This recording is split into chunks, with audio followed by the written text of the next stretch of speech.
J'ai collectionné les diplômes. Chacun a ses collections, ça c'est la mienne. La science, elle confirme, elle supporte la Torah. Dans la petite graine, il y a tout ça. Toutes ces informations. Toutes ces informations. On n'a pas toutes les réponses, mais au moins on a des questions.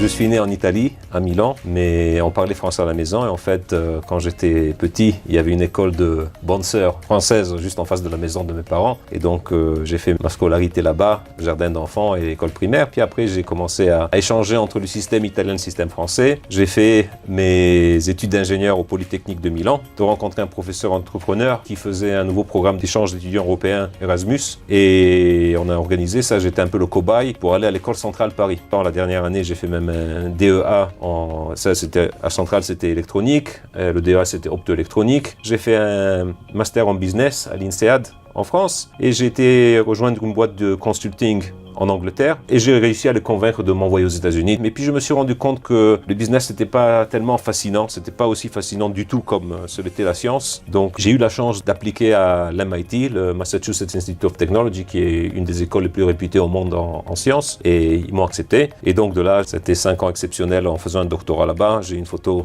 que vous voyez ici qui est assez sympa, que c'est le moment le plus émouvant, c'est quand mes filles ils ont une espèce d'écharpe qui fait partie de la tradition. J'ai trouvé un boulot à l'université de Bar-Ilan en Israël. Et donc de là, j'ai rejoint le centre de département de chimie et le centre de nanotechnologie. Et j'ai une équipe de chercheurs qui travaillent dans le domaine de nanotechnologie et synthèse de nanomatériaux. Et vous avez toujours été religieux ? Pas du tout, absolument pas. En fait, comme j'ai mentionné avant, quand j'étais gamin, on m'emmenait à l'école des bonnes sœurs, qui était en face de la maison de mes parents. Et après, j'étais au lycée français laïque et non, je savais très très peu de notre religion, même s'il y avait des petits éléments que, grâce à mon grand-père, Shalom, étaient retenus, comme aller à la synagogue à Rosh Hashanah Yom Kippour. Mais à part ça, non, pas du tout. C'était seulement en allant aux États-Unis, il y a à peu près 20 ans, que j'ai commencé à me rapprocher sérieusement à la religion. J'ai des diplômes d'ingénieur, Polytechnique de Milan, ingénieur électronicien, l'École centrale de Paris, ingénieur électronicien, dans le cadre du programme Erasmus. J'ai un DEA, diplôme d'études approfondies en optoélectronique. J'ai un master en business de l'INSEAD et j'ai un doctorat du département de sciences de matériaux et nanotechnologie à l'MIT. J'ai collectionné les diplômes. Chacun a ses collections, ça c'est la mienne.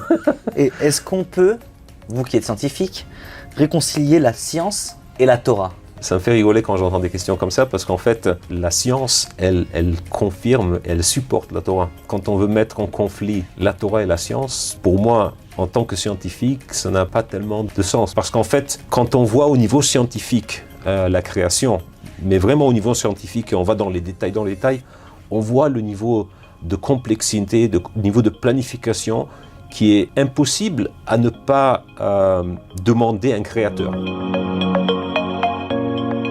Une graine, est-ce qu'il y a quelque chose de plus simple qu'une graine?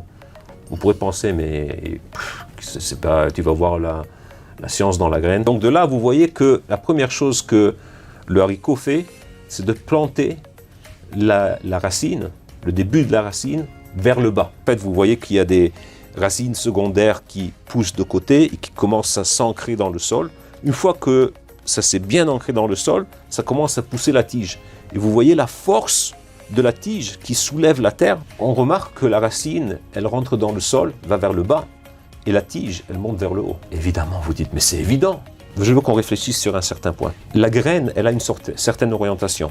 D'un certain côté, la racine, elle sort, de l'autre côté, la tige sort. Est-ce que vous pensez que le fermier va mettre les graines une par une dans la bonne direction pour que la sortie de la racine soit vers le bas et la sortie de la tige vers le haut? Imaginez d'être la graine.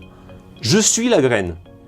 Et maintenant, qu'est-ce que c'est la graine? La graine, elle a dedans un microprocesseur, elle a une grande base de données encyclopédique et elle a une usine chimique. L'usine chimique, elle crée des molécules qui sont les molécules de la racine. Et en plus, le processeur, il dit attention, il faut aller vers le bas. Donc, réoriente la racine vers le bas et en même temps, ou juste après, la tige commence à pousser. Et la tige, c'est d'autres matériaux chimiques. C'est pas les mêmes. C'est des matériaux différents.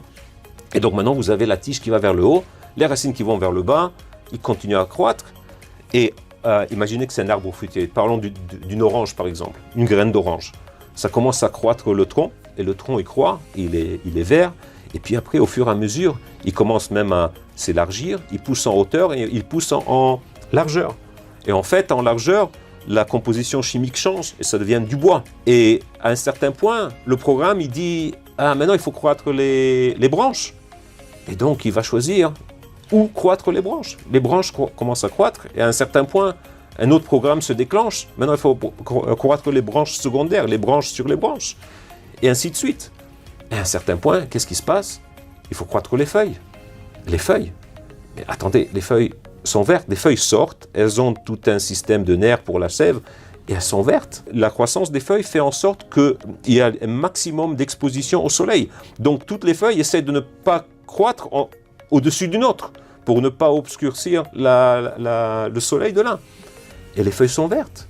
Mais attendez, vert, la graine, elle n'est pas verte, le sol, il n'est pas vert, l'eau, elle n'est pas verte, l'air, elle n'est pas... D'où vient le vert? Qu'est-ce que c'est que le vert? Le vert, au niveau scientifique, c'est que toutes les fréquences du soleil sont absorbées par la feuille, sauf le vert qui est rejeté et qu'on voit, et donc qu'on perçoit que c'est du vert. Donc c'est un matériau chimique différent de celui du bois, par exemple, de la branche.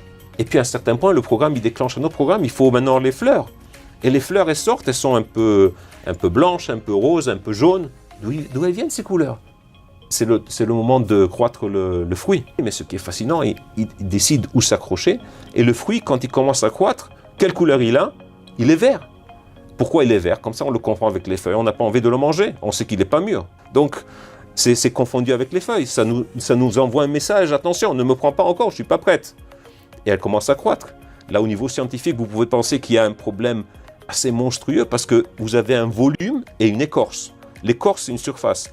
L'intérieur de l'orange, c'est un volume. Donc, l'usine chimique, elle doit procurer certains matériaux à l'intérieur de l'orange, qu'on goûte, et d'autres matériaux pour la surface. Et la surface, elle est verte, donc on avait dit, elle a une certaine composition chimique qui reflète seulement la couleur verte. À un certain point, le programme, il dit, ah, l'orange, elle est mûre, elle est prête, qu'est-ce qu'on fait là maintenant? Alors maintenant, on change la composition chimique de l'écorce en orange. Donc ça change de couleur, ça veut dire maintenant, la composition chimique a changé parce que maintenant, c'est un matériau différent qui permet de refléter la couleur orange et pas la couleur verte. En même temps, la tige, elle commence à s'affaiblir. La tige, elle était super solide et maintenant, elle commence à devenir un peu faible pour que l'orange, à un certain point, puisse même tomber, comme on puisse la ramasser et la goûter. En plus, l'écorce, la surface de l'écorce, pas seulement elle a changé de couleur, elle a aussi procuré, elle est d'un certain matériau qui rejette un petit peu les insectes qui veulent s'accrocher un petit peu, et en plus, elle a une très bonne odeur, comme on sait, l'écorce de l'orange. Et on peut se poser la question, pourquoi l'écorce, elle est blanche à l'intérieur, les oranges à l'extérieur? L'orange à l'extérieur, comme dit le Rav Victor Miller, elle nous dit, ah ouais, je suis prêt, tu peux me manger. L'écorce à l'intérieur, on n'a pas besoin, donc on peut la laisser blanche. Et de là, on peut se poser des questions. On a juste commencé tout ça, mais imaginez la banque de données qu'il vous faut au niveau informatique pour un programme du genre. La croissance des racines, la croissance du tronc, de la tige, des branches, des feuilles, des fleurs, du fruit. Et tout ça, c'est tous des éléments, des molécules différentes. La molécule du tronc, c'est différent de la molécule de la feuille, c'est différent de la molécule de la fleur, différent de la molécule de l'intérieur de l'orange, qui est différente de la molécule de la surface. Et je vais m'arrêter là parce que j'explose là. Et toutes ces informations-là, elles sont dans la petite graine? Dans la petite graine, il y a tout ça. Toutes ces informations. Toutes ces informations. Et on se pose rarement ce genre de questions qui sont assez fondamentales. Mais bon, c'est le but de la série, de nous faire poser des questions scientifiques et réfléchir à la beauté de notre création. Parce qu'on prend tout ça comme un acquis. On ne réfléchit pas. En hébreu, on appelle ça du hergel. On est habitué à ça. C'est normal. On plante une graine, on a un arbre. Mais quand on réfléchit, ça n'a pas de sens. Qu'est-ce qu'une personne intelligente? Et le Rashi répond à Shoel derech chokhma. À Shoel derech chokhma, celui qui pose des questions intelligentes. Donc, qu'est-ce que c'est être intelligent? C'est pas celui qui sait tout, c'est celui qui sait poser les bonnes questions. Donc, ce qu'on essaye de faire ici, c'est peut-être ensemble de poser de bonnes questions et de dire comment je passe de la graine à l'orange. Et ça, c'est une bonne question. Parce que là, ça vous stimule, ça nous stimule, ça nous permet de réfléchir.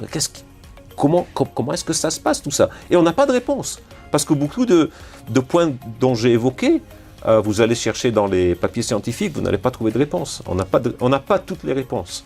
Mais au moins, on a des questions. Merci beaucoup.